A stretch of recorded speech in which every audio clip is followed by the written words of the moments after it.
Viral ang isang tricycle driver matapos umanong mag-counterflow at tila ng asar pa ng kasalubong na sasakyan. Nahanap ng GMA Integrated News ang driver at giniit niyang hindi siya ang nag-counterflow dahil two-way ang daan.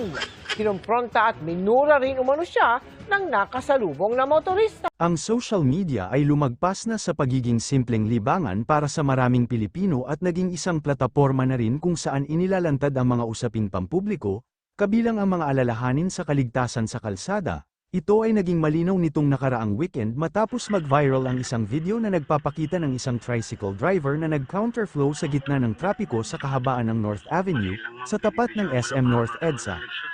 Hindi lamang ang delikadong pagmamaneho ang umani ng pansin, kundi pati ang asal ng driver na tila ba may karapatan siyang gamitin ang kalsada kahit nalalagay sa panganib ang ibang motorista at ang sarili niyang mga pasahero, kung mayroon man.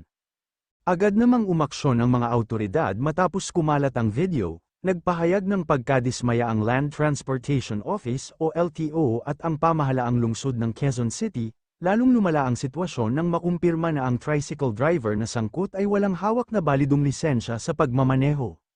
Sa isinagawang pagdinig ng Traffic and Transport Management Department ng Quezon City, ibinahagi ng tricycle driver ang kanyang panig ukol sa insidente. Matapos nito, siya ay pinatawa ng maraming paglabag, kabilang dito ang pagpapatakbo ng tricycle sa isang national road na sakop ng tricycle ban, paglabag sa mga kondisyon ng kanyang Certificate of Public Convenience o Motorized Tricycle Operator's Permit, at pagmamaneho ng walang balidong lisensya o may lisensyang paso, delinquent, o hindi wasto. Dumalo rin ang mga kinatawa ng LTO upang maghain ng show cause order laban sa driver at sa kanyang ama. Sa kasalukuyan, nananatiling naka-impound ang tricycle na sangkot habang isinasagawa ang mga karagdagang proseso.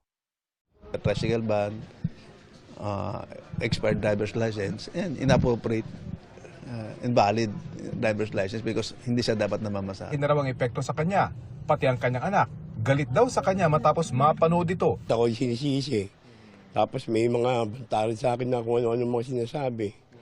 Eh di siyempre, nakakaano sa akin. Yan sa video. Basta pagbaba niya po na pasigaw po na minura po ako, bakit hindi ka umatras pa? Kasi daan mo kasi sabi niya one way daw, hindi naman po one way yun eh. Bago kayo sumakay sa mga ganyan, tanungin niyo muna yung totoo, alamin niyo muna yung totoo.